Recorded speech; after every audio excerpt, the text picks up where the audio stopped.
Something has been reorganizing beneath the surface of the world you've been building. You can feel it in the conversations that don't resolve the way they used to, in the certainties that are holding less firmly, in the patterns you've maintained for years that have started asking whether they still belong to you.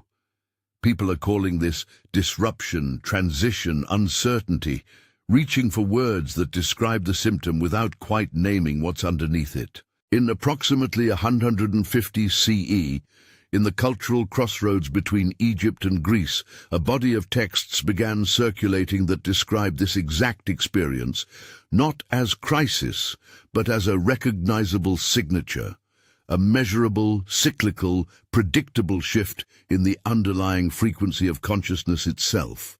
The source was attributed to Hermes Trismegistus.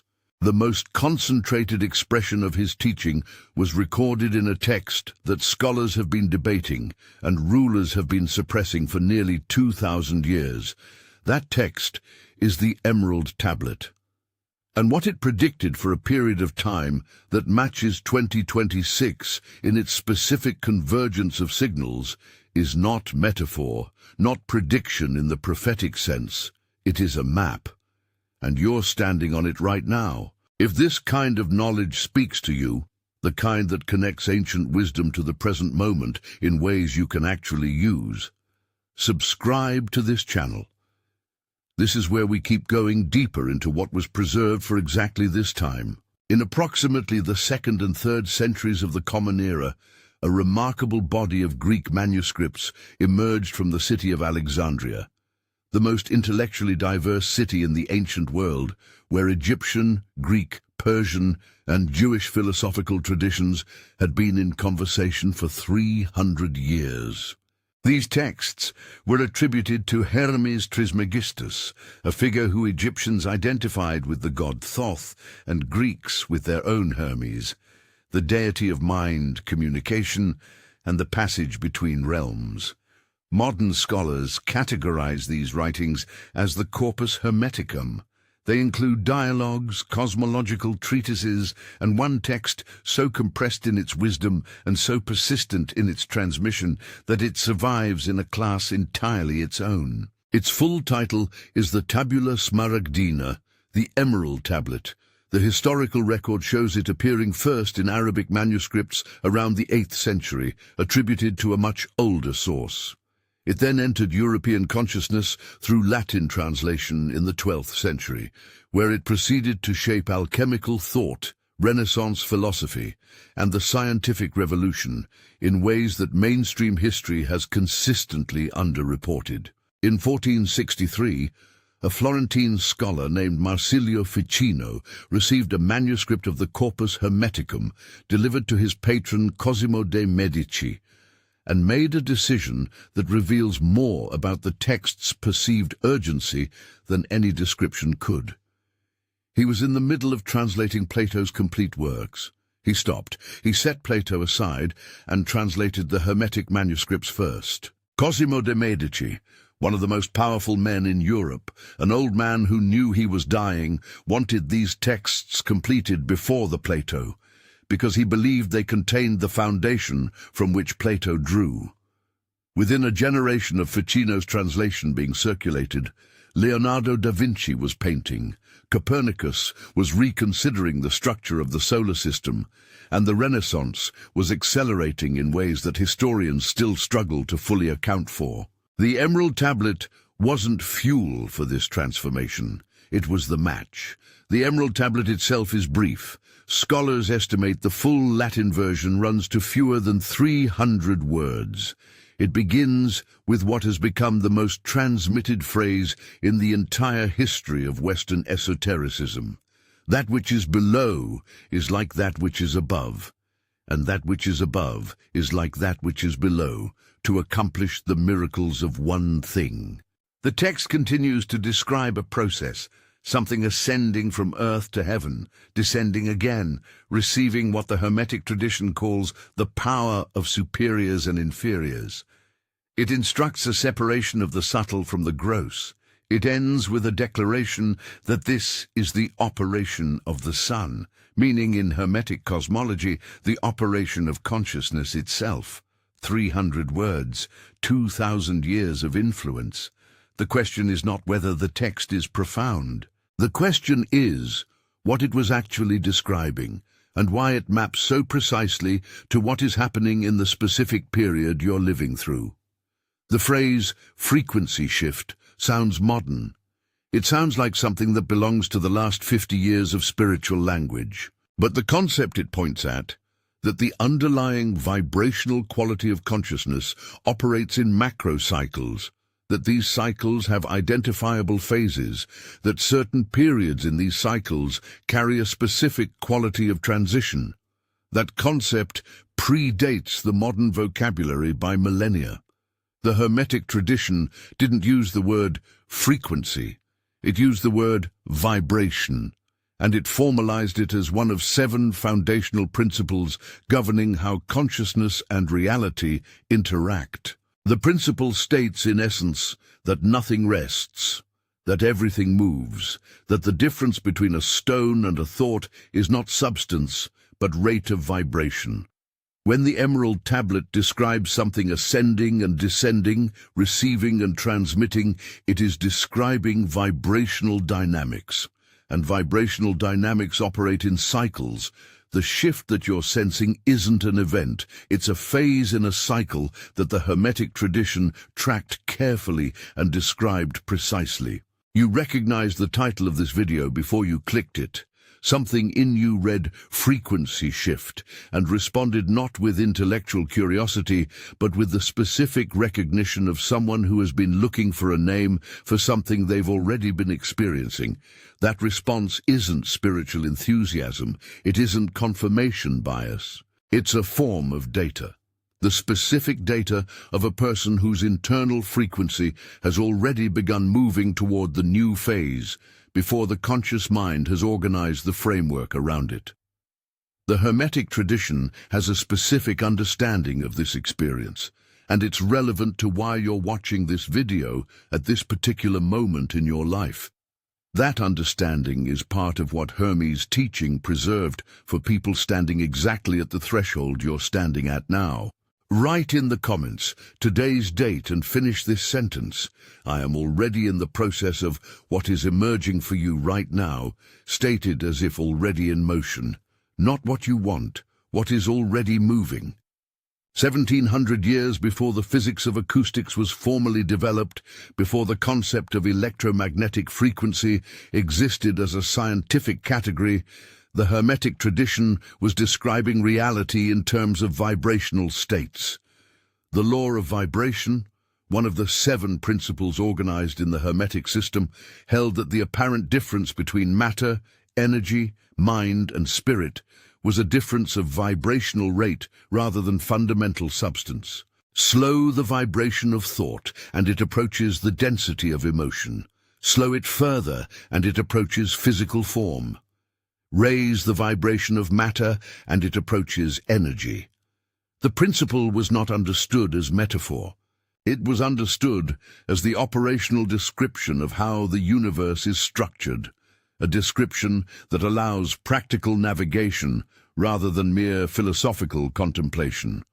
What physics would later call the electromagnetic spectrum, what acoustic science would describe as resonance and harmonics, the Hermetic tradition had already mapped at the level of consciousness. Not with instruments, but with observation conducted over centuries and organized into principles that have survived because they work. Popular usage of the word vibration in contemporary spiritual culture tends toward the vague, raise your vibration, good vibes, high vibe energy. Strip away the cultural layer, and what the Hermetic system was actually describing is far more precise. Vibration, in the Hermetic framework, refers to the fundamental rate of movement that characterizes any given state of consciousness, emotion, or material form. Changing your vibrational rate doesn't mean feeling better. It means changing the fundamental frequency at which your consciousness operates, which changes what you attract, what you perceive as possible, what structures of reality you're capable of recognizing at all. A radio receiver tuned to one frequency is not broken. It simply cannot receive what is transmitting on a different frequency. The Hermetic warning, expressed across multiple texts in the tradition, is directed precisely at this: the risk of remaining on a frequency that the larger cycle has already moved past. 7 foundational principles organize the Hermetic system. The 3 initiates, who published a formalization of these principles in Chicago in 1908 under the title The Kybalion, attributed their source to a much older oral and written tradition. The principles they organized are mentalism, correspondence, vibration, polarity, rhythm, cause and effect, and gender. What's significant for understanding the frequency shift isn't any single law in isolation. It's how they operate together. The law of vibration establishes that everything vibrates. The law of rhythm establishes that these vibrations move in cycles. The law of correspondence establishes that the macro cycle and the micro cycle mirror each other. Applied together, if a large-scale vibrational cycle is shifting, and the evidence across multiple independent traditions suggests that is precisely what is happening in 2026, then the individual-level experience of that shift follows a predictable pattern. The Hermetic tradition mapped that pattern. You're living inside it. Place a tuning fork that vibrates at 440 Hz next to a string tuned to the same frequency and strike the fork. The string begins to vibrate without being touched. This is resonance, physics so well established it's taught in secondary school. Extend this principle to consciousness. 2 fields of awareness operating at similar frequencies will naturally entrain, reinforce each other, amplify each other's signal. 2 fields operating at significantly different frequencies will appear to move through each other without connecting, like 2 radio stations transmitting simultaneously with no interference because they occupy different bands. The Hermetic tradition understood this not as the poetic description of attraction and repulsion between people, but as the literal mechanism of how consciousness creates and navigates reality. When the frequency of a macro cycle shifts, when the dominant frequency of the collective field moves, those in resonance with the new frequency begin to experience a different quality of reality than those still resonating with the previous one. Both groups are in the same external world. They are experiencing genuinely different fields. The 7 laws, as described in Hermetic teaching, don't function as separate commandments or independent rules. They describe one integrated reality from 7 different angles. The law of mentalism establishes the foundational substrate, that everything is mind, that the universe is mental in nature, that consciousness is not a byproduct of matter, but the medium within which matter operates. The law of correspondence connects the levels, as above, so below, as below, so above, meaning that every level of reality mirrors every other level, that the personal mirrors the collective, that the collective mirrors the cosmic. The law of vibration describes the texture of this mirror, everything vibrating, everything in constant motion, no state permanent, no frequency fixed forever.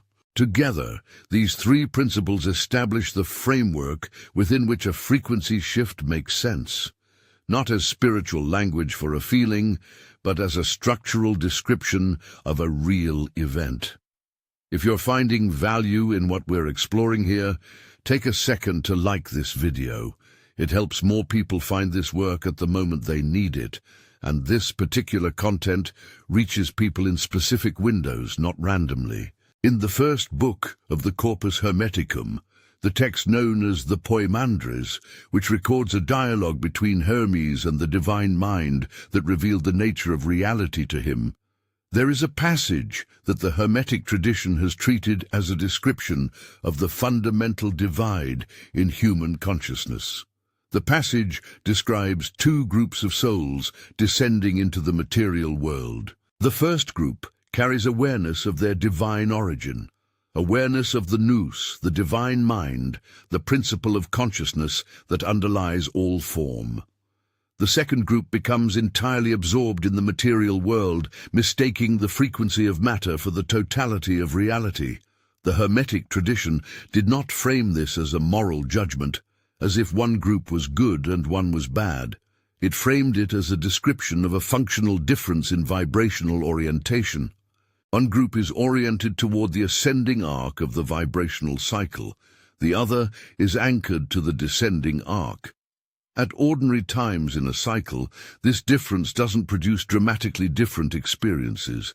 At the hinge point of a macro-cycle transition, the difference becomes measurable. The warning embedded in Hermes' teaching was never about punishment or apocalypse. Strip every layer of later interpretation and dramatization from the Hermetic texts, the alchemical overlay, the Renaissance elaborations, the 19th century occult traditions, and what remains is a navigational instruction directed at exactly this type of moment. The instruction reads, "Those who are unaware that reality operates on vibrational principles will be moved by vibrational cycles without understanding what is moving them. They will experience the ascending arc of a cycle as confusion, loss, dissolution. They will fight the current because they don't know a current exists. The warning is not directed at people who choose wrongly. It's directed at people who move through a vibrational transition without knowing that a vibrational transition is happening, because not knowing is the only thing that makes navigation impossible. A river current moves everything in it, logs, leaves, boats, debris. The log doesn't navigate, it drifts. The leaf doesn't navigate, it spins. The boat can navigate, but only if the person at the helm understands that they are in a current, understands the current's direction, and makes decisions accordingly. The same current that carries the log to an unpredictable destination can carry the boat precisely where it needs to go. Hermes' warning reduces to this: you are in a current right now that is larger than any individual life. The macro cycle is moving. The frequency is shifting. The only question the tradition leaves open is whether you're the log, the leaf, or the person at the helm. And the only difference between those three options is not effort, intelligence, or spiritual advancement. It's awareness of what is happening. At the scale of vibrational macrocycles, the Hermetic tradition described something that independent civilizations with no direct contact with each other also described. In Vedic cosmology, time moves in large cycles called yugas. The Kali Yuga, the last and darkest age in the four-age cycle, is characterized in the Vishnu Purana and the Mahabharata by specific patterns: the dissolution of traditional structures, the fragmentation of social cohesion, the dominance of materialistic values, and the weakening of the connection between individual consciousness and its divine source. The transition out of Kali Yuga toward the ascending Dwapara Yuga is described as a period of accelerating intensity, where the dissolution of the old structures reaches its maximum before the ascending frequency becomes the dominant one. Multiple Vedic scholars have placed this transition in the period spanning the late 20th and early 21st centuries. The Hermetic system and the Vedic system arrived at nearly identical descriptions of this transition from entirely different epistemological traditions. You didn't arrive here from a stable place. Something in the structure of your life, whether in your work, your relationships, your understanding of your own direction, has been asking questions that your previous frameworks haven't been fully equipped to answer. The Hermetic tradition would say that's not a problem to solve. It's the first sign that your internal frequency is already beginning to move toward the new phase. The patterns that were built to fit the old frequency start to feel constraining before the new frequency is fully established. The space between them, the gap where the old is dissolving and the new hasn't fully formed, is where most people spend 2026 feeling lost. The Hermetic system is a map of that gap. It tells you where you are, where the current is going, and what the navigation looks like from inside the transition. If you've been doing this work consistently, applying the principles, moving toward alignment, but something beneath the surface keeps resisting in a way you can't quite name or locate, I left something in the first pinned comment. It's for those who are ready to work at the level beneath the level where techniques operate. In the language of contemporary physics, quantum coherence describes the condition in which quantum particles maintain a phase relationship. They move in synchronized correlation, behaving as a unified system rather than as independent particles. Quantum decoherence describes what happens when that synchronization breaks down, when the particles begin interacting with a larger environment in ways that disrupt the coherent state. At macroscopic scales, this framework offers a precise parallel to what the Hermetic tradition described as frequency alignment and frequency disruption. When a consciousness is coherent, when its fundamental vibration is synchronized with the level of reality it's operating in, it experiences a quality of flow, clarity, and resonance that feels unmistakable. When decoherence sets in, when the consciousness is operating at a frequency that is out of phase with the surrounding field, the experience is one of friction, confusion, and the sense that effort produces less than it should. The frequency shift of 2026 creates both conditions simultaneously, depending on which frequency the individual consciousness is operating at. Hermes's specific warning about the old frequency is worth examining with precision, because the popular version of this concept tends toward two unhelpful extremes, either catastrophizing, those in the old frequency are doomed, or dismissing it entirely as metaphor. The Hermetic texts describe it in neither register. Remaining anchored to a frequency that the macrocycle has already moved past doesn't produce disaster. It produces increasing friction.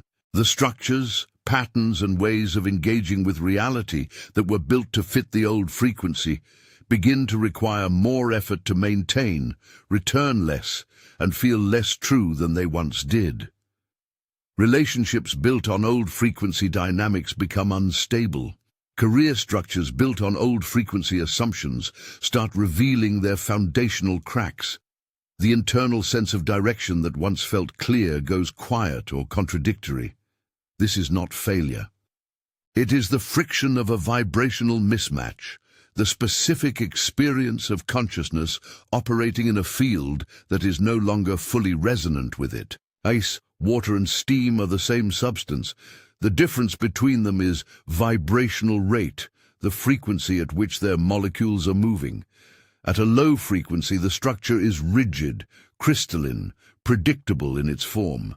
At a higher frequency, the structure becomes fluid. It flows, adapts, fills the container it's in. At a higher frequency still, the structure becomes invisible.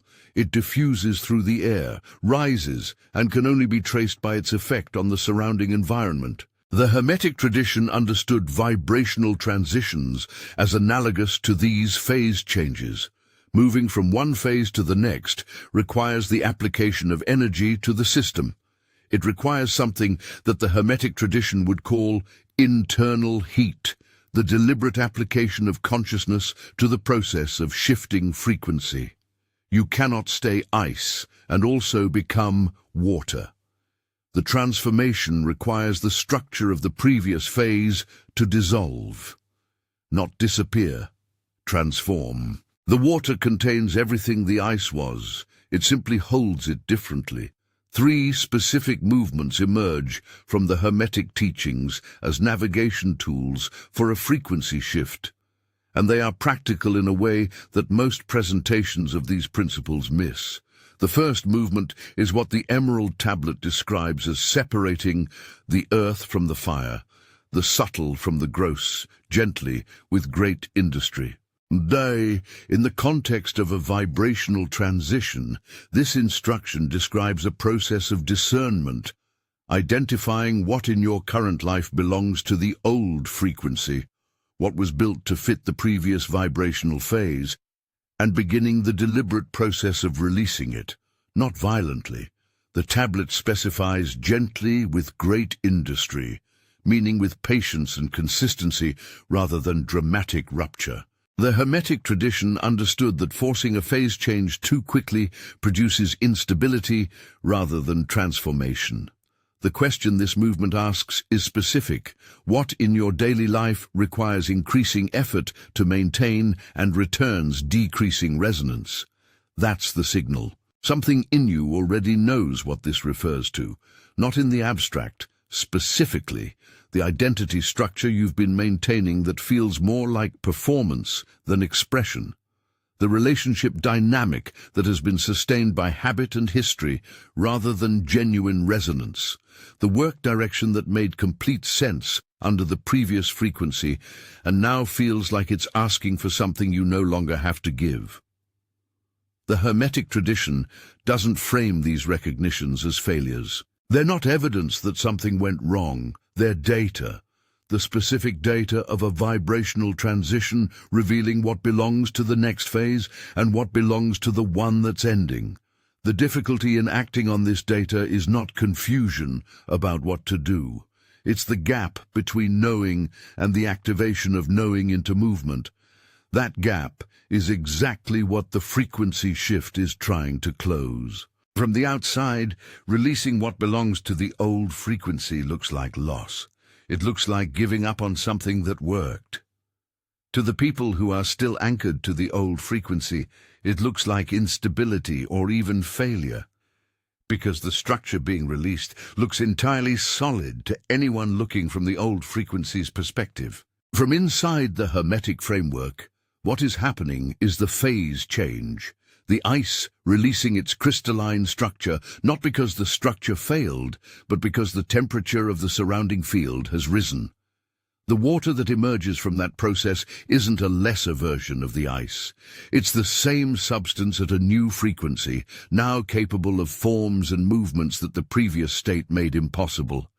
Letting go of the old frequency, in the Hermetic understanding, is not loss. It's the first movement of transformation.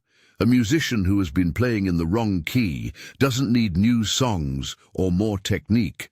They need one correction, the realization that they've been playing in the wrong key and the willingness to retune the instrument. Everything they've learned, every technique, every piece of accumulated knowledge and skill transfers immediately to the correct key. Not a single thing is wasted. The shift requires less than people think, not more. But it does require the willingness to acknowledge the dissonance that has been accumulating, to trace it back to the source, and to make the one correction that everything else depends on. The frequency shift of 2026 is asking this of a specific group of people. Not everyone, not all at once, but those whose internal signal has already begun migrating toward the new frequency. You likely know whether you're in that group. You've known for longer than you've had language for it. The second navigation movement in the Hermetic system draws on the law of correspondence. That which is above mirrors that which is below, and that which is below mirrors that which is above. Applied as a diagnostic tool in a frequency transition, this principle offers something specific. Your external circumstances are mirroring your internal frequency right now. The disruption you're experiencing in particular domains isn't random. It's a map of exactly where the vibrational mismatch exists between the frequency you're carrying and the frequency the macrocycle is now operating at. The relationship that's unstable is unstable precisely because it was built on a frequency that is now shifting. The work structure that's producing friction is producing friction because it was calibrated to a phase that is ending. The law of correspondence doesn't tell you that external circumstances are your fault. It tells you they are information, precise, specific information about where alignment work is needed.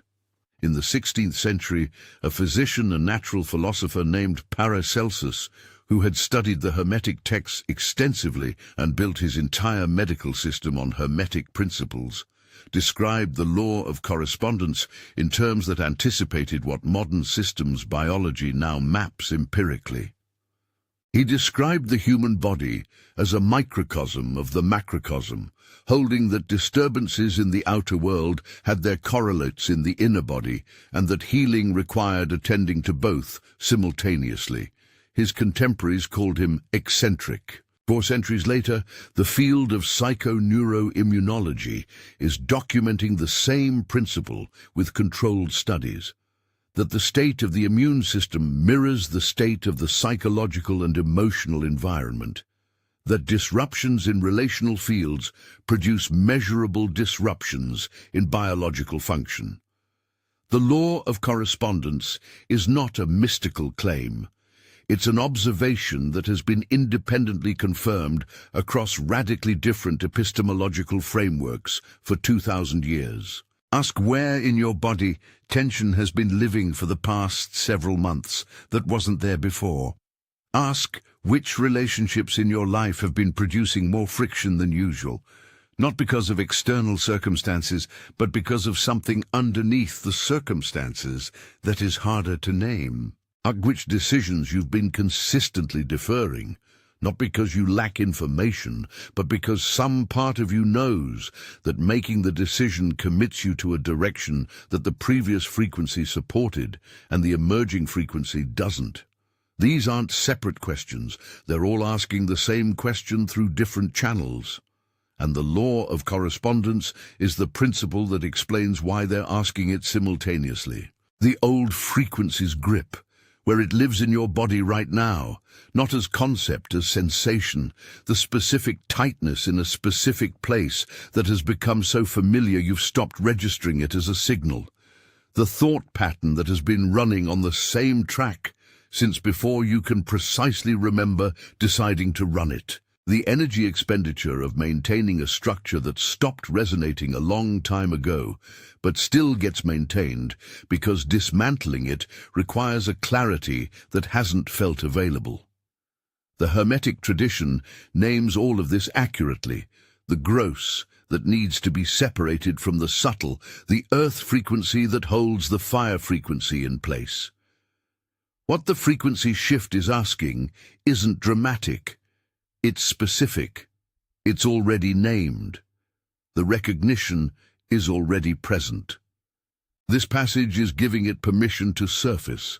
The third navigation movement in the Hermetic system draws directly from the Emerald Tablet's instruction to ascend from the earth to the heaven, and again descend to the earth and receive the power of the superiors and inferiors. Or in the context of the frequency shift, this describes the movement between the visionary, the recognition of where the new frequency is calling, and the material, the concrete, specific actions that translate the vision into physical form. The Hermetic tradition consistently refused the split between mystical experience and practical application. The Emerald Tablet's description of the complete operation, ascent and descent, receiving from both directions, was understood as a description of how consciousness works when it's operating at full frequency, not remaining in the elevated state, not remaining entirely in the material, moving between them, carrying what is received at each level back to the other. You've been in the understanding phase for a while. The concepts are familiar, the principles resonate, the frameworks are clear enough to describe the landscape you're navigating. The Hermetic warning, when it is directed specifically at people in this position, is about the gap between understanding and action. The texts are explicit about this. Intellectual alignment with vibrational principles does not produce the frequency shift. It creates the conditions for the shift. The shift itself requires that understanding be translated into action that is congruent with the new frequency. Decisions made, structures released, directions committed to, at the level of daily life, not the level of concept. Hermes's teaching is not a map for contemplation, it is a map for navigation. Navigation requires movement. Frequency congruence doesn't always announce itself with dramatic clarity, More often, it shows up in small decisions, the way you answer an email, the conversation you decide to have or not have, the direction you choose to lean when two options appear equivalent on the surface. From the outside, these look like ordinary choices. From inside the Hermetic framework, each small decision is a vote cast toward one frequency or another, and votes accumulate.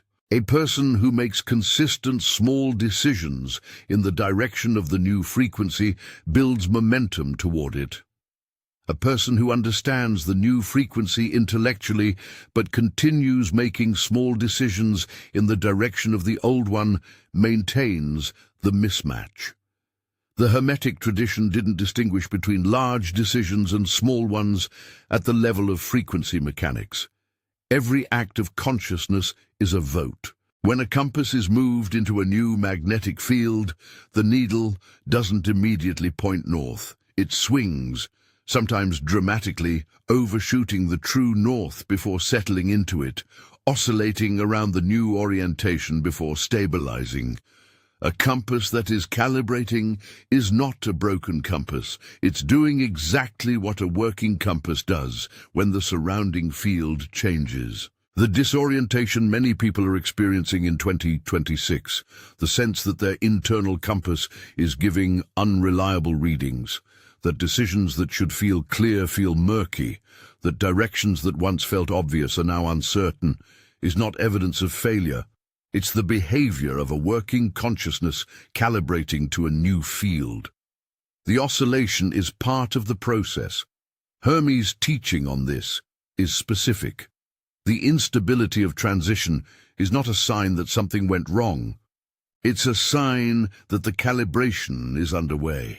In the Hermetic text known as the Asclepius, one of the works attributed to Hermes Trismegistus that survived the centuries, preserved first in Arabic and later in Latin translation, Hermes describes a dialogue about the nature of human beings at a moment of cosmic transition. He describes two orientations that humans can take in relation to the divine principle. Those who have cultivated the capacity to receive the descending frequency, to align their consciousness with the ascending arc of the cycle, and those who have remained too anchored in the material frequency to perceive the shift. The distinction he draws is not between the spiritual and the secular, not between the enlightened and the ordinary. It's between those who are aware that a vibrational transition is occurring and those who are not. Awareness in the Hermetic system is not a passive condition. It is the first active step in navigation. Awareness versus unconsciousness of the shift. This is the only differentiator that the Hermetic tradition consistently returns to. Not virtue, not spiritual accomplishment, not the volume of esoteric knowledge accumulated. The single variable that determines whether a person navigates a frequency transition or is moved by it without understanding is whether they know the transition is happening. This is what makes Hermes's warning navigational rather than judgmental. He wasn't warning the wicked, he was warning the unaware, and awareness, unlike virtue or accomplishment, can be activated in a single moment of genuine recognition. You are either in that moment now, or you have already been in it, and are in the process of acting from it. From the Hermetic perspective of cyclical timing, which the tradition describes not as prophecy, but as pattern recognition applied to documented cycles, the period from approximately late 2025 through 2027 carries specific characteristics that match the documented signatures of a phase transition in the larger vibrational cycle. The convergence of astronomical patterns, the acceleration of synchronicity in global events, the rate at which previously stable systems are dissolving and previously marginal ideas are becoming central. These are not proofs in the scientific sense. They are the recognizable signatures of a hinge point, a transition zone between the descending arc of the old cycle and the ascending arc of the new one. The Hermetic tradition understood these signatures as a navigational opportunity, not a cause for alarm. The transition zone is precisely the period in which conscious alignment has its maximum effect. The version of you that will be navigating the world at the end of 2026 is forming right now, not in dramatic moments of decision, but in the accumulation of small movements toward or away from the emerging frequency. The Hermetic tradition's contribution to this moment is not to tell you where to go. It's to tell you what is happening, and to confirm that the feeling you've been carrying, that something significant is underway, that the old frameworks are completing and a new orientation is becoming necessary, is not subjective. It's a recognizable signal. The people who have studied these cycles for 2,000 years across multiple independent traditions all map the same signal. You're living inside it. Two people watch the same sunrise. One sees pleasant weather. One understands it as the product of a specific atmospheric convergence, pressure systems, moisture levels, the angle of refracted light, and adjusts the morning's plans accordingly. The sunrise is identical. The relationship to it is not. The person who understands the convergence isn't having a more spiritual experience. They're having a more accurate one. The Hermetic tradition's approach to the frequency shift is similar.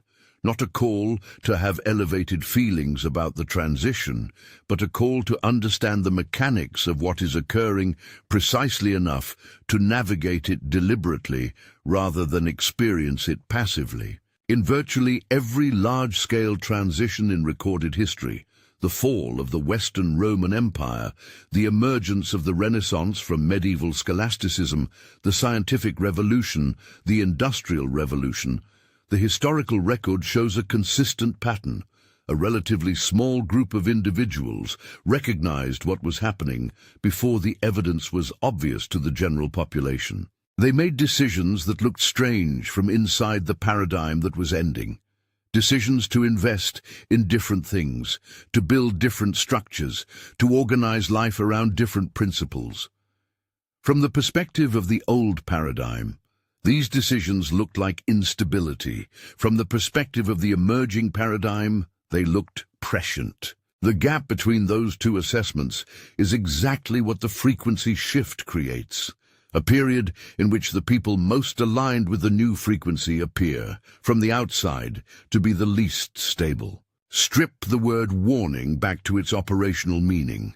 A warning is information delivered ahead of the moment when the information becomes unavoidable. A flood warning isn't a prediction of doom. It's data about what is coming, delivered with enough lead time to act on it. Hermes' warning functions identically. The Emerald Tablet, the Corpus Hermeticum, the Hermetic tradition in its entirety, it is a flood warning delivered millennia in advance to anyone who would eventually find themselves standing at this specific kind of threshold. Not warning that the flood will destroy you, warning that the flood is coming, describing its nature precisely and providing the navigation instructions that make the difference between being swept away and finding the current that takes you exactly where you need to go. At the end of the Emerald Tablet, after the cosmological description, after the instruction to separate the subtle from the gross, after the description of the ascending and descending movement of consciousness, Hermes closes with a declaration about the text itself. Various translations render it differently, but the core statement is consistent, that what has been described is the complete operation of the sun, and that it has been spoken. The Hermetic tradition understood the sun, not primarily as the astronomical body, but as the principle of consciousness, the illuminating principle that makes all other knowledge possible. To say this is the operation of the sun is to say this is the operation of consciousness itself. The warning, the map, the instruction, all of it is, in the Hermetic reading, a description of how consciousness navigates its own cycles. Not external events happening to passive recipients, but the mechanics of consciousness moving through its own evolutionary process. This video didn't tell you anything that some part of you didn't already know. The frameworks were new, The language was new. The historical context was new.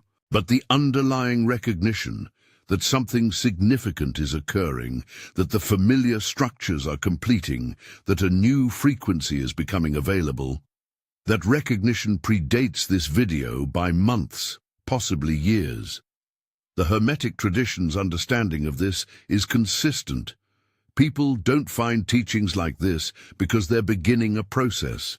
They find them because a process that has already been underway finally reaches the point where it can be named. The naming isn't the beginning, it's the acknowledgement of something that has already been in motion. The fork, not later, now, not in some future moment of clarity, in this one. Two directions available simultaneously, not as dramatic alternatives, but as the accumulated weight of many small choices. One direction continues the trajectory of the old frequency, familiar, increasingly effortful, returning less with each cycle.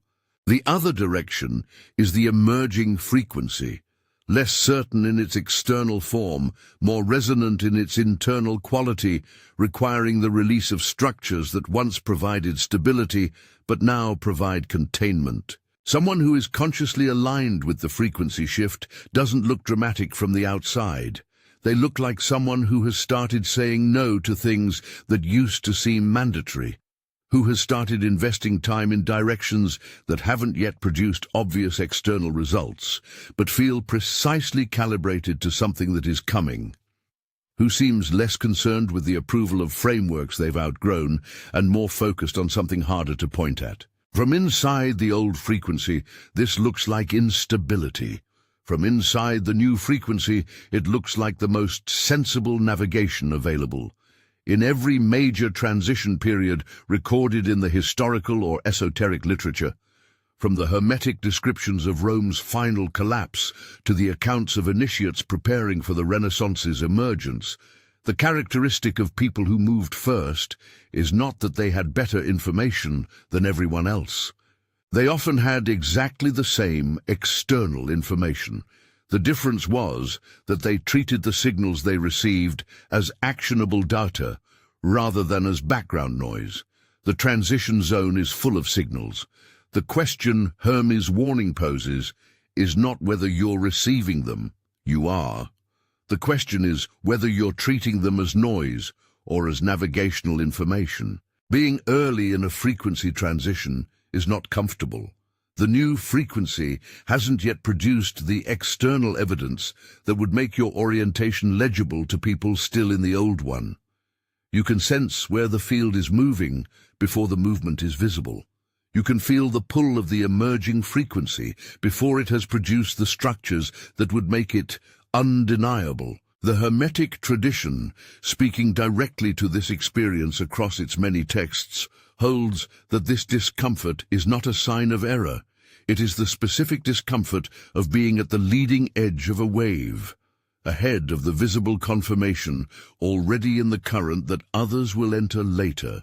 Hermes preserved his teaching specifically for this position, not for people who needed to be convinced the shift was happening, for people who already knew and needed the map.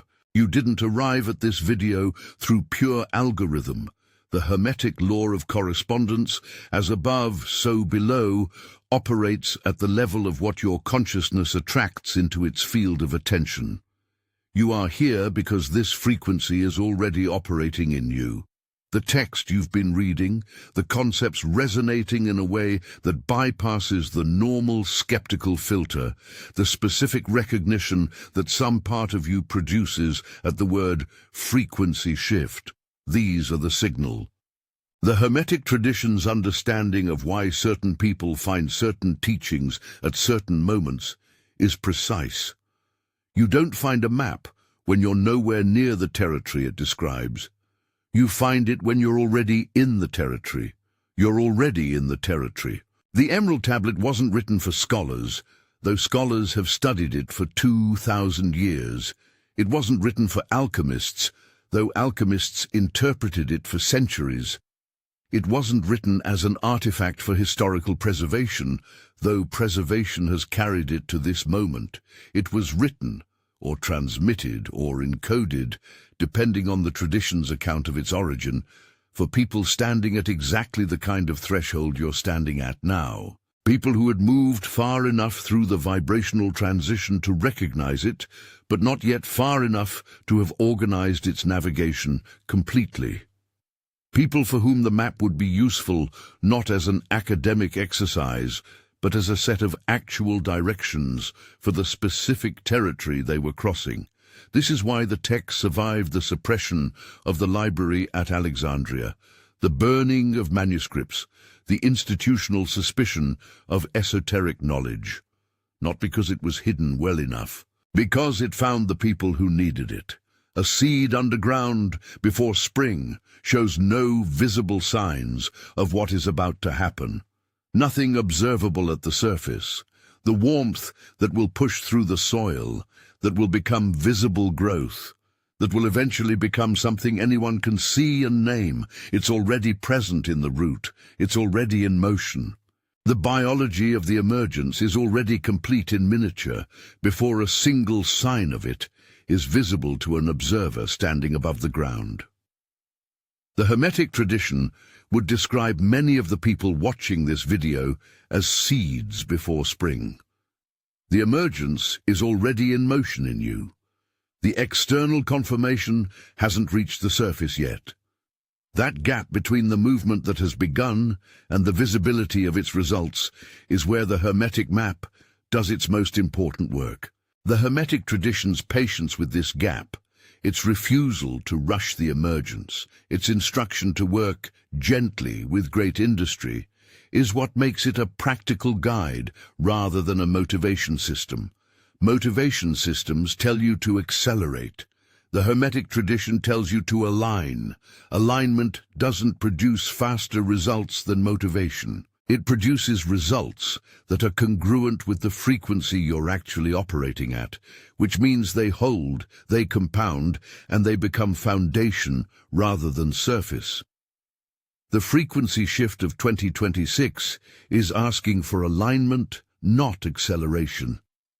And alignment begins with a single, honest assessment of where you are, what frequency you're carrying, and what the map shows about the current.